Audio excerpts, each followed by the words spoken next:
up a seat at the bar to join us for another episode of McAnally's Pubcast, a podcast exploring the fun and fantastical mind of Jim Butcher's The Dresden Files series. Hosts Tanzan, Maggie, and me bring you another round of literary analysis on this immense, immersive, and colorful environment inhabited by Harry Dresden, the world's only licensed private investigator and professional wizard. Join an active and engaged community of new and die-hard dedicated fans focused on the fabulous themes, theories, characters, context, lore, and more. This is McAnally's Dresden Files Pubcast by Free Flow Rambling. Conjure by it at your own risk.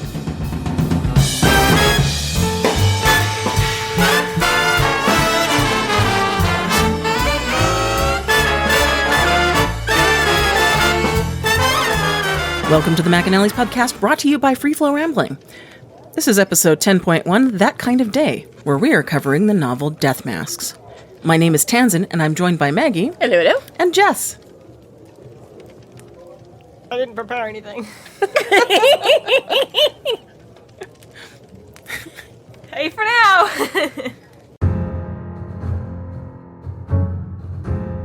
Harry Dresden, Chicago's only practicing professional wizard, should be happy that business is pretty good for a change. But now he's getting more than he bargained for. A duel with the Red Court of Vampires champion, who must kill Harry to end the war between vampires and wizards, professional hitmen using Harry for target practice, the missing shroud of Turin, a handless and headless corpse that Chicago police need identified, not to mention the return of Harry's ex-girlfriend Susan, who's still struggling with her semi-vampiric nature, and who seems to have a new man in her life. Some days, it just doesn't pay to get out of bed, no matter how much you're charging.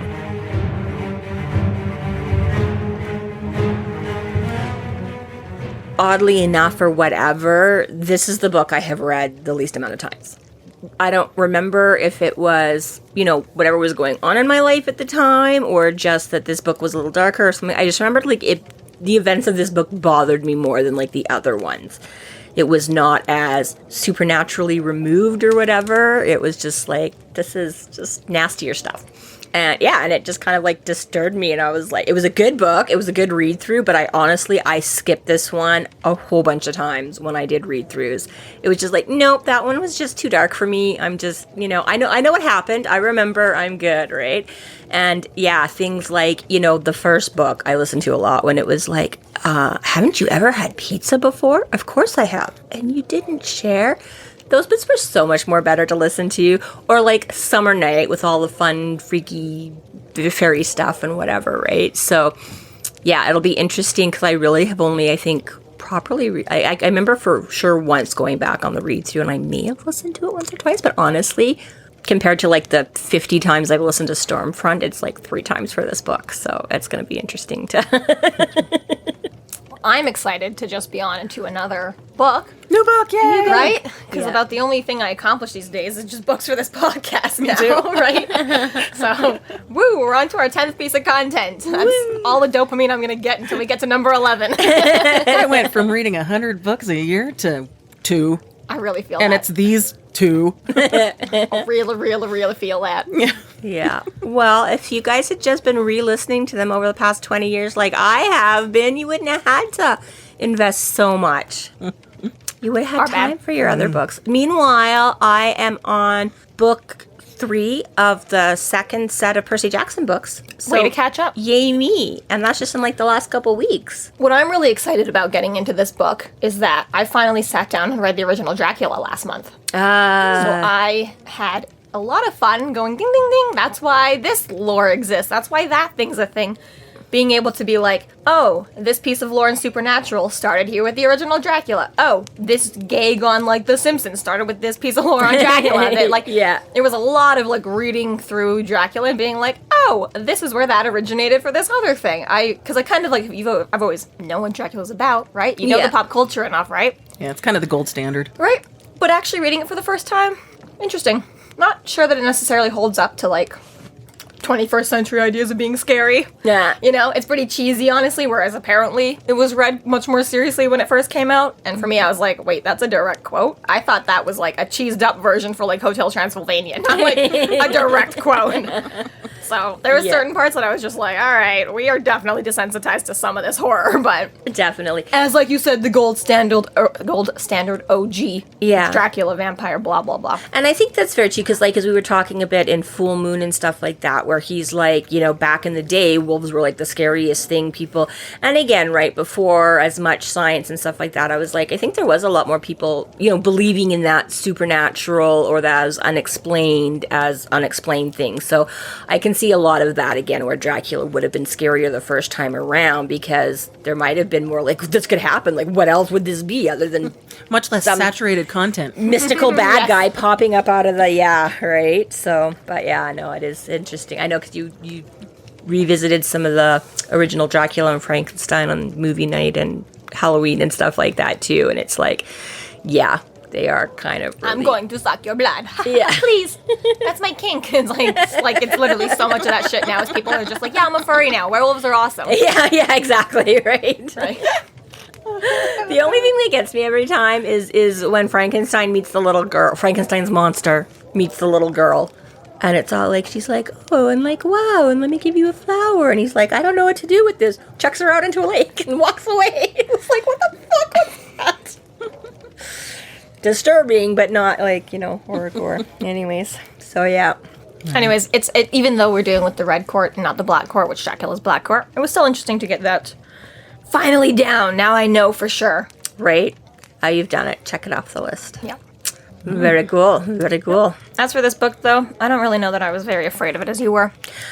I don't know. It's, for me, about in line as all the other books. I enjoyed as much as I love the whole series, right? It's not my favorite, but I'm not afraid of it or anything like that. It's got enough comedy in it, I think, as the other books do, that even it out. Well, and that's the thing, right? That's where, as we go through it a little more, I'll have to see if bits and pieces stand out more. And I mean, I know, I can think of a couple of things coming up that I know, again, for me is the more disturbing type of stuff. But I'm like, again, that's why I say, I'm like, I don't know if there was like other stuff going on in my, if it was a already specifically like traumatic, depressing time that I read this, in which case it was just like too much. And so that's why it's flavored with that, or whether it is the book itself. But it's the same thing for me. Things like why I don't really like psychological thrillers or think, anything to do with like mental institutions or kids or anything that are based off of like real, because I'm like, that's just too disturbing. I don't want to think about, seniors and mental health, being like abused and taken advantage of, and same thing. And like psychological thrillers is more like, well, this shit could happen. Blood and guts and gore,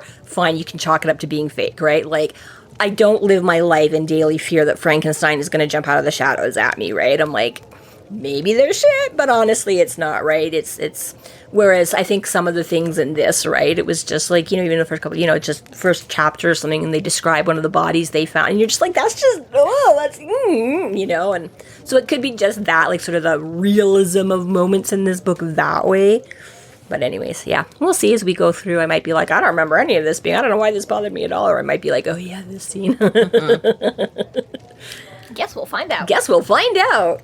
And we're surprised because I don't remember the book at all. It's just like fresh trauma every time for Tan.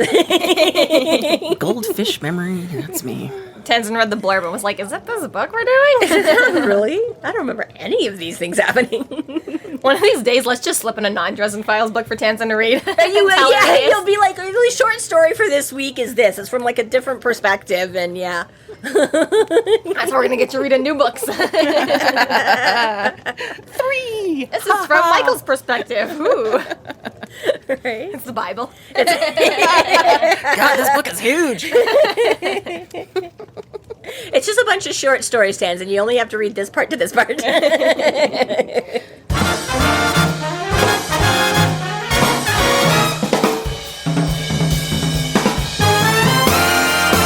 Thank you to our Patreon subscribers for your generous support. It's people like you who help us do what we do. If you're not yet a Patreon subscriber, sign up today and get a fuck ton of bonus content, kick-ass merch, behind-the-scenes outtakes, and more.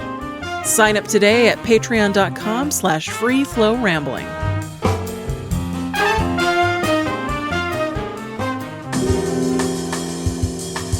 Chapter 1. Dresden appears as a guest on the Larry Fowler Show along with Mortimer Lindquist. In a surprise move, one of the two mystery guests turns out to be the vampire Ortega, who proceeds to challenge Harry to a duel to end the war. In his anger, Harry accepts the duel, but loses control of his magic, taking out all of the studio equipment. The second guest, Father Vincent, confesses to also attending the show to gain Dresden's ear. So I wrote down death masks, but when I first started writing it, I accidentally wrote desk maths. Okay, that is horrifying. That would be more scary. Yeah, I'd shut that book right away. Wait a second. No wonder you don't want to reread this book. Right, makes sense now. Which is funny because, again, reading all the Percy Jackson books, one of the biggest traits they generalize between all the demigods is that they're all pretty much like ADD and dyslexic in that, and it's like the dyslexia comes because they're all hardwired to read like ancient Greek, and they're all like ADD because that's like their latent battle skills, just always trying to take in everything at once and be prepared for anything at a moment's notice and stuff like that. So it's just another form of the dyslexia coming in. We're just gonna Death masks. desk mouse. Oh God, no. Right. So we start off with Harry at the Larry Fowler show with Mortimer Lindquist. And then we find out there's going to be two mystery guests who we don't know anything about yet. Yes. Larry For some Fowler. reason, I thought Larry Fowler was a real person, like a real reference. Almost. Very close. And I was like, oh, wait, that's probably Larry King I'm thinking of. Oh, that could very well be. Yeah. Did a lot of interviews. Not generally quite the same medium as this, though, I don't think. Yeah, like... This one feels more like Phil Donahue kind of thing. Remember that guy? Dr. Phil. Very, Yeah. Yeah, the experts or not so experts, but either way, there's a platform. Montel Williams, Jerry Springer, Donahue, any of all those sort of fake, trashy reality shows like Let's Air All Our Dirty Laundry. And so, where you either get all the I'm sleeping with my best friend's sister's wife, uncle's cat, or... that was a hell of an episode. That went dark. When they brought out the cat and the sister on stage at the same time. Oh, man. Fur flew. And, or else you get exactly like the psychic mediums and the, seancey and the I'm a this, that, and the other thing exactly, right? Where it's all just that tabloidy. But yeah, it's funny because you don't really... Yellow Page TV. Yeah. Like yellow journalism. This is there the yellow journalism of... Yes. Very much so, right? So it's kind of funny because we have had one brief mention or one or two brief mentions to this in past books. Like there's something about, I feel like almost Lydia or somebody like that made a mention of him. Meryl says it like in the last book. She's like the hitmen think you're this, and the normies think you're this, and the whatever think you're that, and Larry Fowler probably just wants you on a show again, and da-da-da-da-da, right? And yeah, I think either him or Susan or something has made another comment way back that's, kind of where he came to attention, because when he got there, he's like, he needed to make a name for himself, he needed to drum up business, and so, again, when you put yourself out there as the only wizard in the phone book, it's like... Again, most people aren't really going to find you there because very few people are going to go look up wizard, So... Life's hard when you're not on Google. It's right. So, yeah, that was, the opportunity or whatever then and there is that he did a stint. And, of course, it went... I mean, I don't think Harry was particularly surprised either. But, of course, everyone went much as Larry introduces him. Oh, sure, you're a wizard. Wink, wink, nudge, nudge, right? Well, I found it funny, though, because he mentions that because he does say he was on it, and he says, it had been a mistake. I had to fight my way uphill against the tide of infamy I'd received from the association with the show. So why do it a second time? That's the first thing I was like, what? Why are you back? Agreed. Why the fuck are you back? I mean, he does say why, but... Yeah, I was going to say we find out very quickly that the only reason is he needs to talk to Mort, and Mort's like, I'm not fucking seeing public with you, like... Well, this is more funny, though, because looking at it from, like, how we are doing it, right, you'd have to think that his actual friends, like Michael and Murphy and Susan, et cetera, would be like, why are you going on this show again? He's like, it's the only way people will meet with me anymore since I started a war. Yeah, right. Right? Like, so funny. Like, No one will They're talk all to me. embarrassed. my best friend, the wizard, keeps having to go on news because no one will talk to him in private anymore. Right, Like, so funny. exactly. Poor It's like, guy. we are going to go where there is a huge audience. Lots of and witnesses. Lots of witnesses, and exactly. It's just so funny can for me to be like, totally coincidental that we're both here. It's not our we fault. both got Larry. booked. Ah. Yeah. crazy. Right? It's not our fault. We're the only, supernatural consultants in town. But I do like this little nod back to Morty because we haven't seen him since Grave Peril, which is not far back. But, we just sort of got a brief glimpse of him there when Harry went to meet him and he was running away very quickly.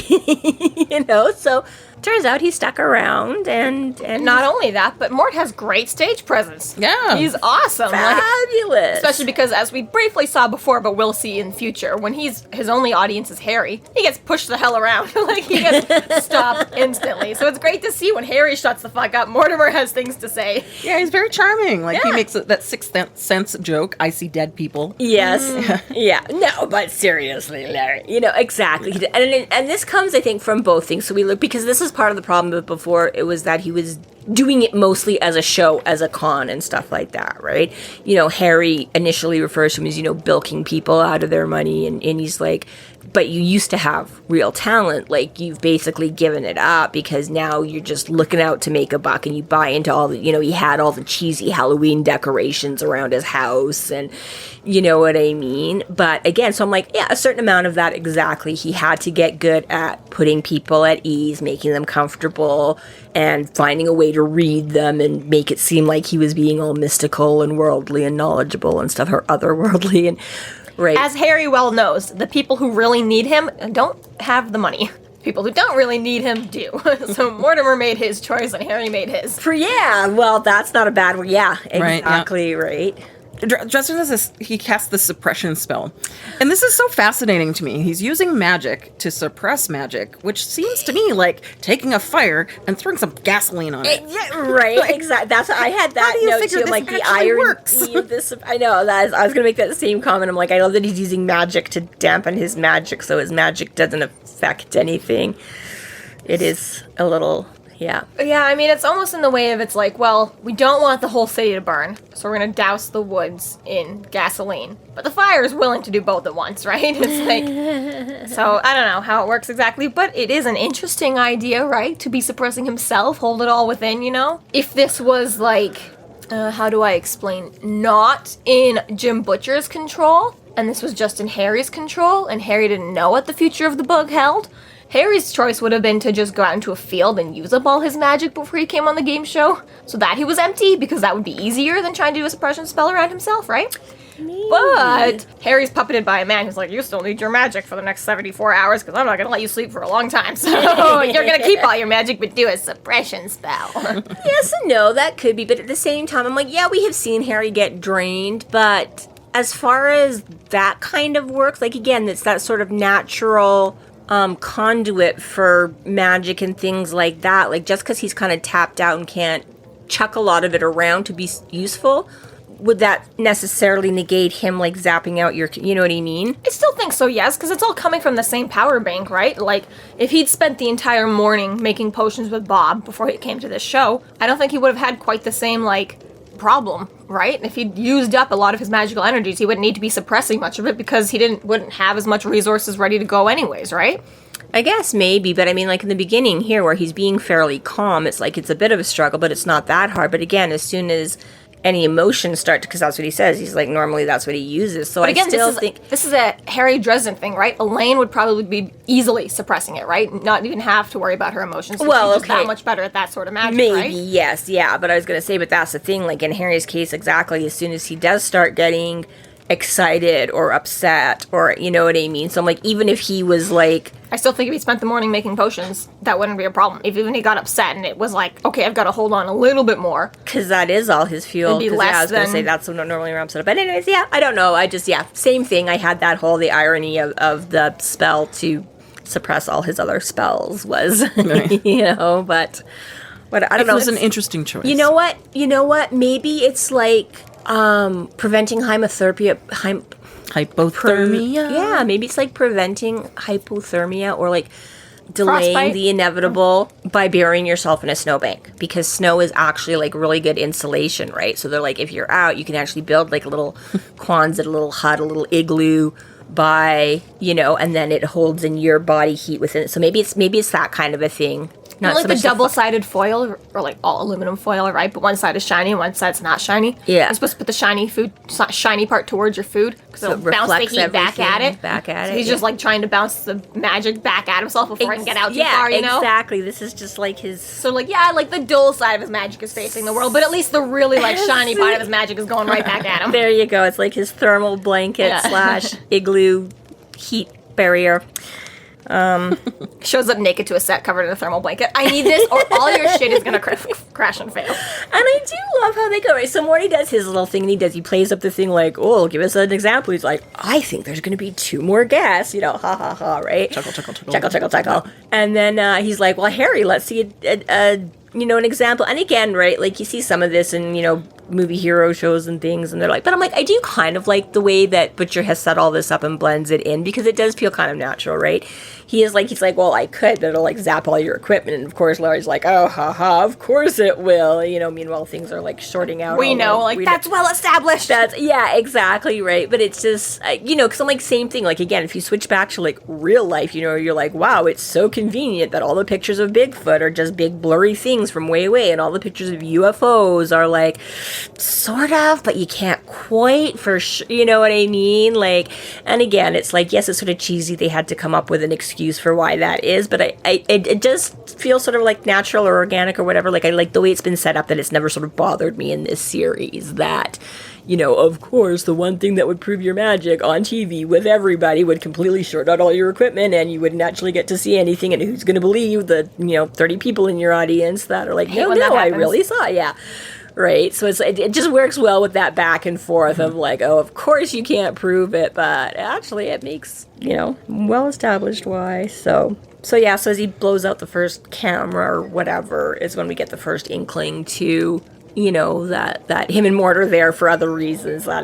He's not there to be, like, as he puts, he's like, I've been on house fires, I've enjoyed more than this, or I've never been in house fires. But yeah, you're like, oh, sneaky little bugger, you need info from Morty. And Morty was like, I'm not touching you with a 10-foot pole. Right. So. And we kind of figure out now, because of this, how Harry has been keeping tabs on Susan in the past. Yeah. Was probably through Mortimer. Some of it was, Morty. yeah. That Morty. sneaky motherfucker. That sneaky motherfucker. And that, again, he's been rebuilding his legitimate. He's not just about the con and, the cross of my palms with coins kind of a thing. He's actually taken a step back, and because I have a feeling Harry made allusions to him, like, drinking and stuff a lot before, too, trying to drown out all the right. So it seems like he's cleaned up his act a little bit. He's like, okay, fine, I can't just ignore this part of my, like, these senses I have and whatever, right? So he's taken a moment to pull himself back together, get back in touch with his legitimate talents, and find a way to live with that and not be overwhelmed by it and put it. So yeah, you're kind of like, oh shit, more little. Wow, Harry should bully more people into betterment. He benefits from it, really. Sadly, This time. I know that is your philosophy on life, Jessica. Nothing's gonna stop me. And that's what I'm afraid of. But it doesn't work that way for everybody all the time. Sucks to be them. Yeah, it really does. Yeah. So Mortimer does share with Dresden that he's figured out about Susan, that she is alive, and he thinks in Peru, which happens to be Red Court territory. So he's like, oh, what? Why? Why? Yeah, wait a minute. Yeah, because again, it's like that was the whole point of me starting this war, was to save her, and like now she's gone like right into enemy territory. Like, do I need to be worried? What does this mean? Why is she there? Very confusing. Very confusing.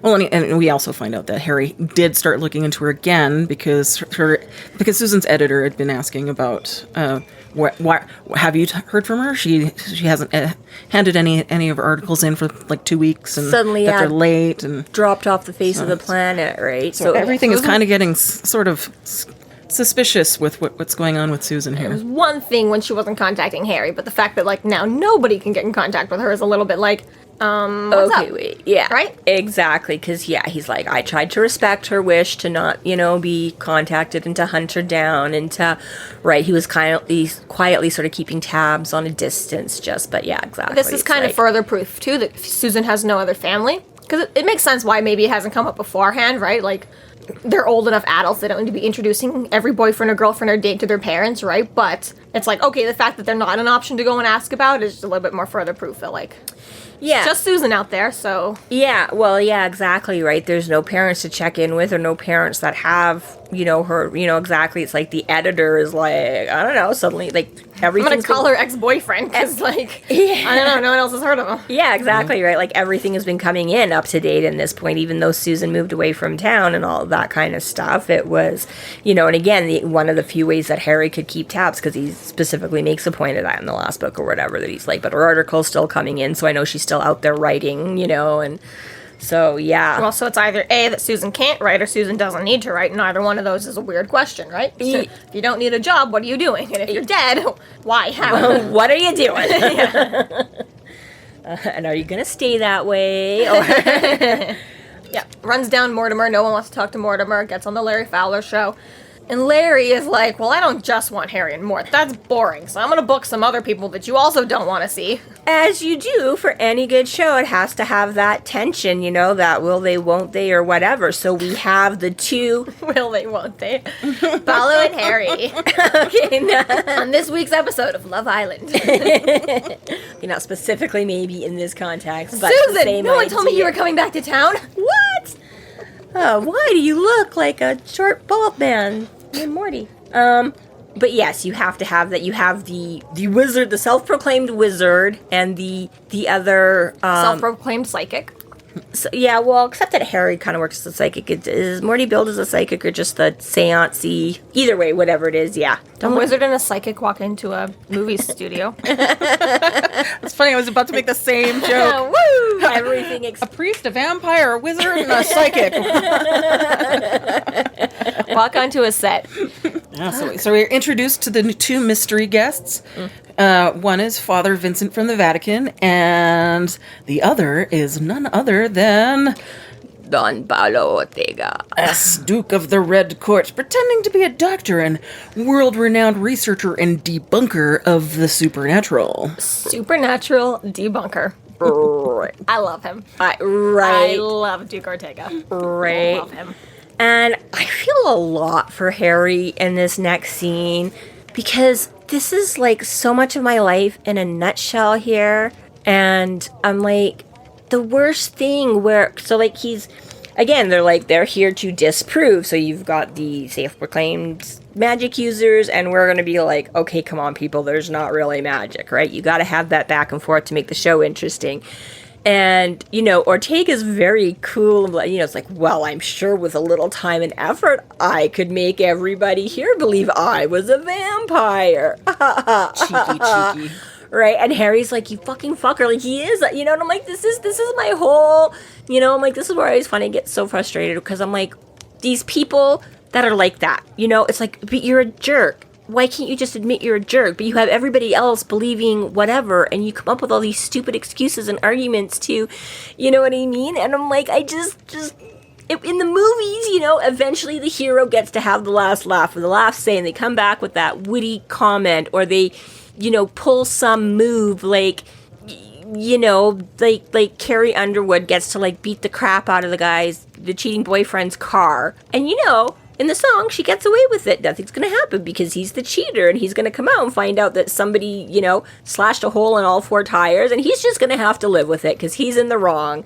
But in real life, that never happens, and you're like, no, but seriously, like, why am I going to jail for slashing his tires when he's the one that pulled all this other crap in the first place?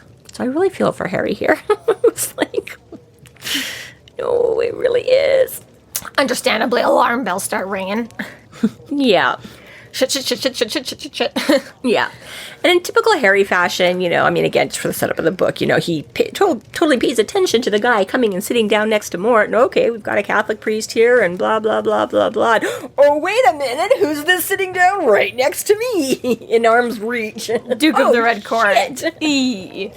Yeah. And I wonder, did they, did Ortega sit there backstage and be like, oh, put me next to the wizard? Right. Because what if they'd sent him out the other side of the stage and he had to lean all the way across Morty? It just would have been so much more awkward, right? So it was just serendipitous that it worked out that way, or was Ortega no, totally I want that side. I was gonna say, most shows would probably put Mort and Harry together as one side versus the other side, right? But not Larry Fowler. Gotta switch them up. That's right. He's got those two in the middle and the other two flanking them to pound down all their arguments and beat out all their... Even funnier is if, the Duke wasn't oh, I want to be next to Harry, and Father Vincent was just just don't put me next to him. This is embarrassing enough. I'm going to have to talk to him afterwards anyways. Just don't... Right. So Dresden starts to lose his cool and manages to lose enough control of that suppression spell that he kills another camera. And that sort of gives Ortega and Dresden a bit of a chance to incidentally talk. Lucky Harry. Right? Yes. It's real good of you, Harry. And yeah, it's as soon as he realizes, he starts fumbling. We don't get to find out what. I don't know if he's stashed, again, some more sunshine in a hanky, or if he's got a crucifix or something in there. Just wizard gadgets. Just wizard gadgets. And immediately Ortega's like, we don't need to go there. Let's not make a big scene. Meanwhile, I am slowly crushing the bones of your wrist while looking like I'm not doing anything. I'm here to talk to you. Why are you freaking out? I love how matter-of-factly he is. I've come to Chicago to kill you, Mr. Dresden. Yeah. But I've got a proposal that you want to hear first.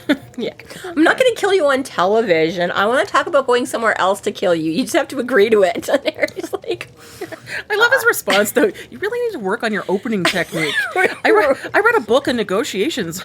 I could loan it to you. Right. It's just cheeky.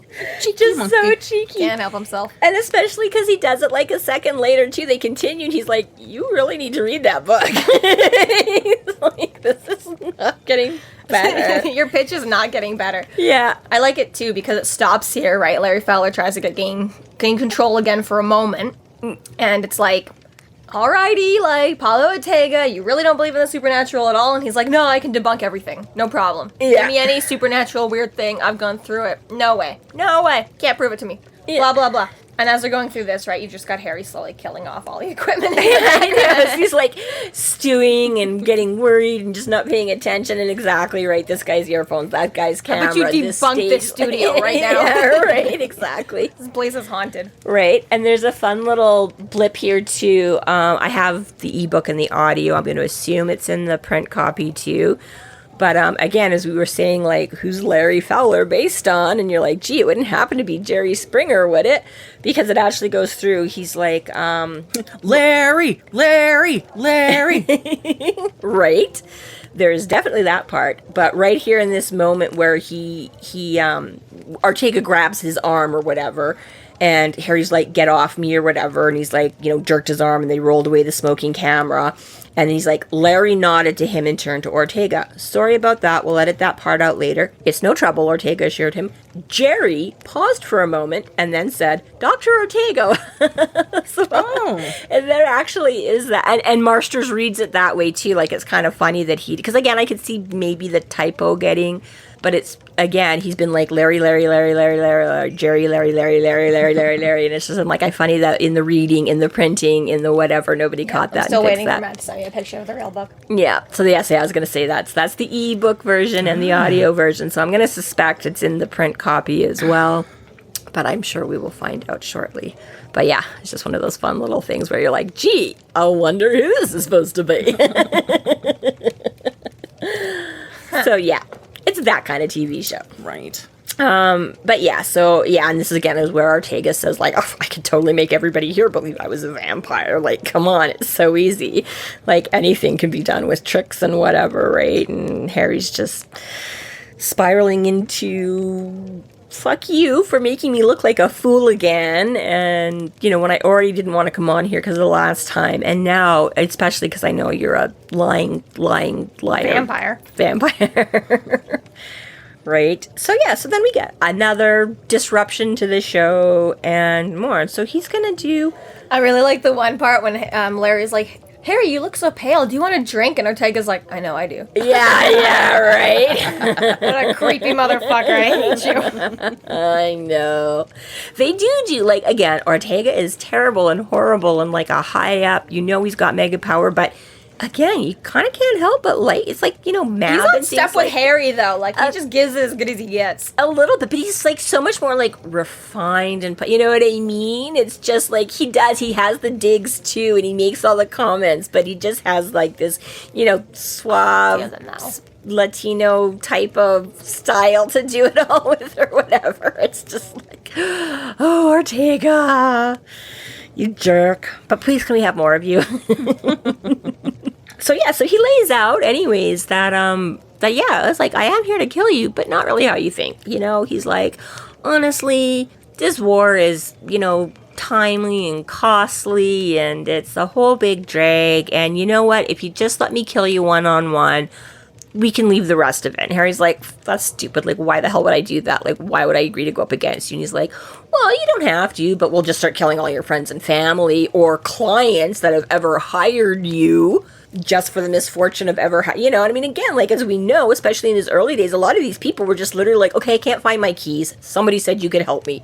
And now the vampires are going to come and kill you because you literally, you cannot keep track of your lanyard, It's like, again, even friends of Harry, your family of Harry. At least they know what they're doing. They know what they're doing. There's that immediate connection. There's, Murphy is like, well, I've helped you specifically with Supernatural, and things like that, right? But yeah, it's just... Random Joe Blow off the street, Random Joe Blow off the street. And of course, that doesn't sit well with Harry. Right. Well, and Ortega really has this kind of interesting perspective on the war itself, it seems. It's like, he sees the loss of life as the loss of one life being worth saving several sacrifice the one to save the many, kind of. Because basically his theory is if we just kill Dresden, the war stops and the vampires are no longer left unchecked because they're distracted by the war and are doing all this unnecessary killing. Yeah, and he does make a good point. Exactly. They're wilder or more bestial, counterparts or whatever out there are exactly right. He's like, well, we're so busy waging this war, and those of us that have, brains and skill and strategy are busy facing off against the wizards and stuff to not get completely wiped out. All the other little minions are just running around playing havoc, the cat's away, the mice will play, and they're just right. So he's like, honestly, again, has been a big note of, any supernatural being in sort of any universe or whatever is the lay low and don't get caught, right? So it's like the world still doesn't believe there's vampires because we're just picking off a few here and there, right? Whereas again, if you're suddenly just so much more happening out in the opening, so many more people just randomly going missing, it's going to set a whole other spotlight on that and cause them all kinds of problems. Because again, while they might not care about the mortal loss of life, they're like, ugh, this interferes with like our politics and our bid to like take over the entire world. And, so can we just not, it's like we'd rather have our shadow games. So, yeah, it's kind of surprising that you think, like, why would they care? But he's like, no, this doesn't really work for me. He's like, yeah, let's just get rid of you. Just get rid of you.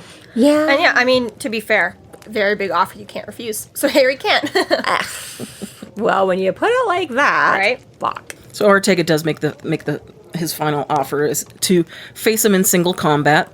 And as you said before, like, otherwise Ortega will just start targeting all of Dresden's friends and allies. And we find out if Dresden wins, then Chicago becomes a neutral territory. Dresden makes the joke, Chicago Blanca, eh? Yeah. That one took me a second, because at first I thought it was like carte blanche. Oh, yes, yeah. But then I did a little bit of checking on it, and the forums are like, it's a Casablanca reference, which I was like, oh.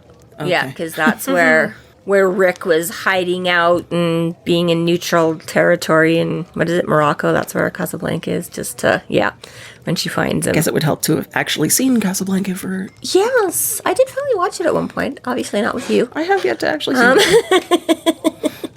Maybe maybe I watched it by myself. That's entirely possible, too. It's hard sometimes finding people that still want to watch old movies. Not surprised. But yeah, but the whole of, I did find that, like, Chicago's a big place. Like, that's a heck of a neutral territory. And it just so happens to sweeten the pot for Harry that that's where all of Harry's friends and allies live. So, conveniently, we won't just not kill them. It'll actually be a safe place, and nobody will be allowed to go after them. Plus, your whole entire city of people, plus just the, I don't know, square footage. Like, I don't really know how big Chicago is, but it's not that tiny. You're the Wizard of Chicago. Fucking own up to it. This is, yeah, exactly right. So, yeah, it becomes very appealing that, again, now they've broadened the circle. Not just that you're going to go after your friends, but now you're like, your whole city can be considered neutral in this whole fucking war. And again, it is a duel. It's not, I just get to kill you. Yes, there's supposed to be rules and standards or something, yeah, in place for it. Because he just say a part of the accords and that. I was going to say, don't worry, Mab has a handle on this shit. Which we have mentioned before. Again, we don't all know the specific details of it, but yeah, they have this monster human, treaty accords, da-da-da-da-da-da. So yeah, supposedly it's all on the up and up. It's just one-on-one. Fair. Good old-fashioned dueling. Indiana Jones takes out a pistol instead of a whip. Yeah. Yeah. Swords at midnight or noon, yeah. 10 steps, turn! Right? Hamilton? So as Dresden thinks over the duel, he begins to get really angry and just really starts to lose control of this suppression spell. It's just basically gone out the window. He's like, I just fucking wanted to talk to Morty for 5 minutes and find about my ex-girlfriend, and now I've got fucking, like, vampires sitting next to me, and they want to do duels, and they want to take on the whole war, and I just... And boom, the studio blows up.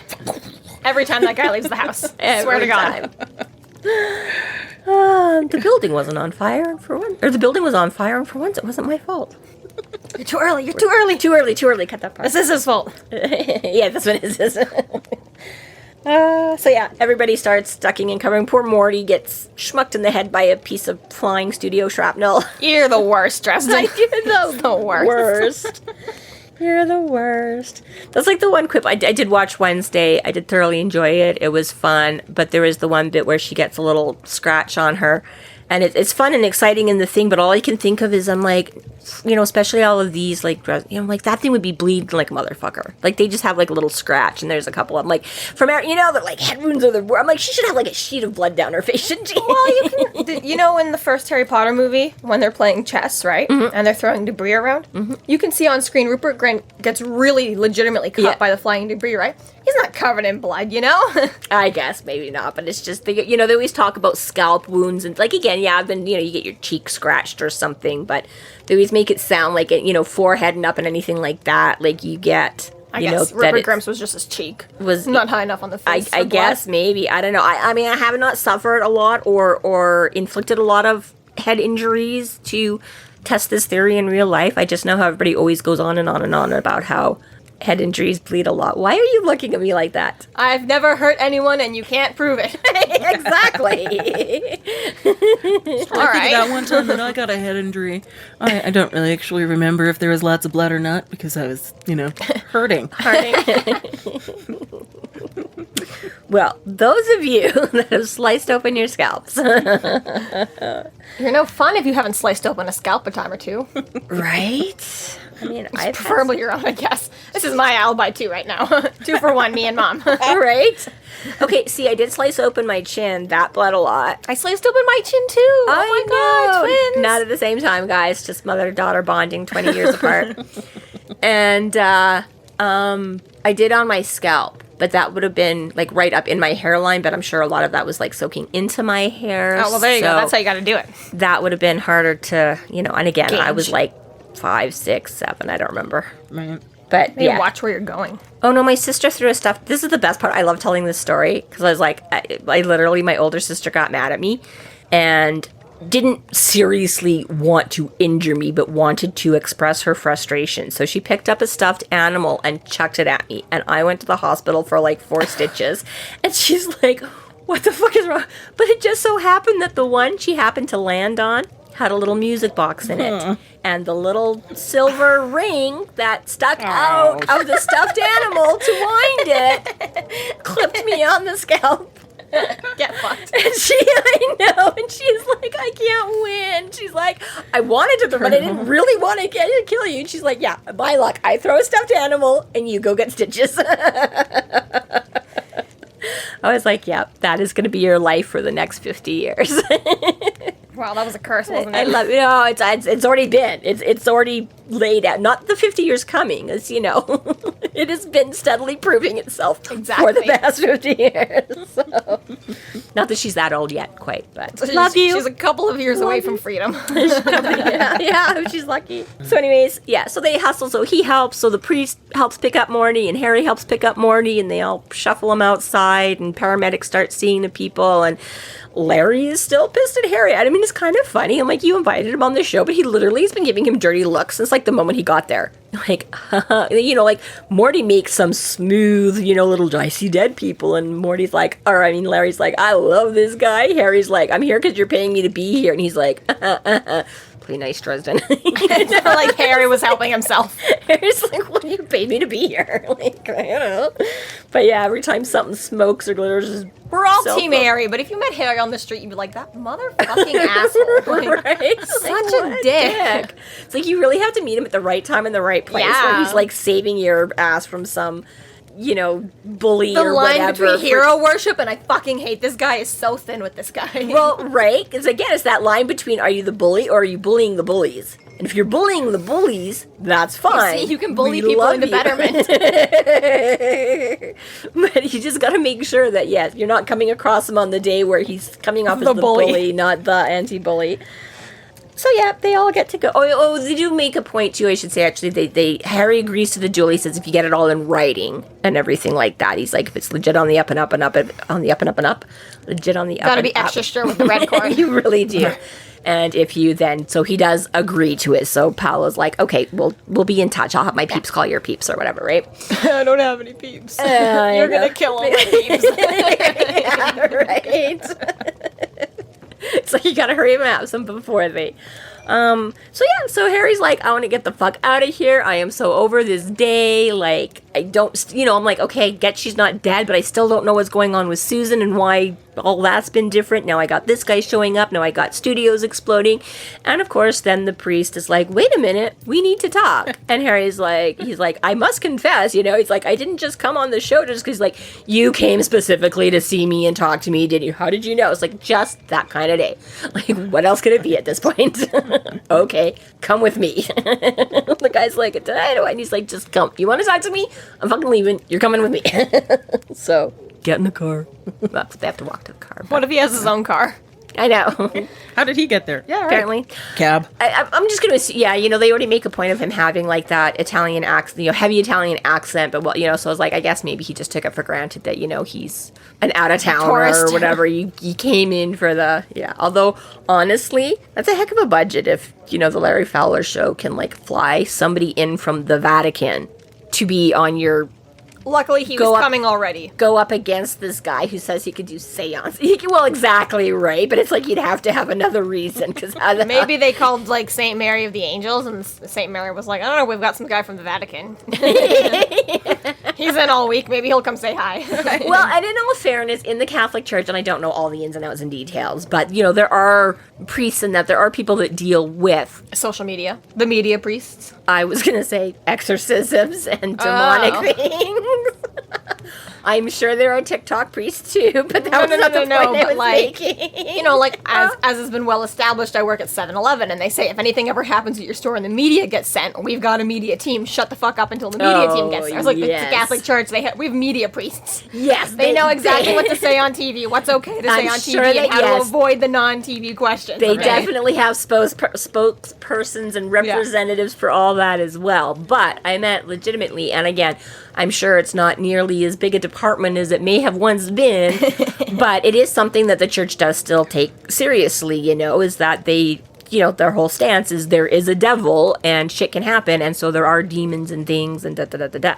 So it is just kind of funny, that they have this whole, but we're just going to happen to send our big-ass expert who, because they say he comes from the Vatican and everything like that, which I'm sure is probably where they're biggest research high up. Please don't zap me with a bolt of lightning. I don't really know what I'm talking about here, but but exactly, he's like going to come all the way just to go on some little cable trash talk show to He debunk seems pretty well connected to be able to find out that Dresden is going to be on this TV show. Yeah, right? Like, it just so nicely comes together that Mort's like, okay, shit, I'm not, again, what was the other thing in the last book where I was saying with with Leah's planning to get the sword and stuff like that. I was like, there's a lot of very ways that far outlying threads here that actually came to, yeah, exactly, right? How do you know that Mort's not going to talk to him and that Mort's going to pick a TV show as a cover, to which Ortega can conveniently be, well, I was coming to challenge you to a duel. I'll get in front of the TV cameras too, so we can't kill each other there. And the priest is like, well, I was coming to check out all of this stuff, and it just so happens everybody I want to talk to is going to be on this TV show, so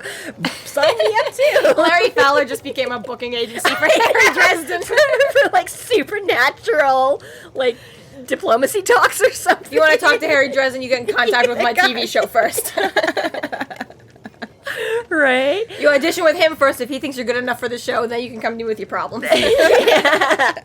Is this like the months and months worth of auditions for American Idol that you go through all the producers before you actually get to sing in front of Simon judges, and Paula yeah, and stuff like that, They're like, karma, serendipity, whatever. It's played its part, it's come together, and Harry's off and running to his next adventure. This concludes our episode 10.1, That Kind of Day. Thank you for listening. You can find us online at freeflowrambling.com and McAnallys.ca. There we have links to our other podcasts, social media, and other fun tidbits. Please subscribe if you like what you're hearing, and please consider supporting us through Patreon to keep the magic alive and to see more content. We are Free Flow Rambling. Conjure by it at your own risk.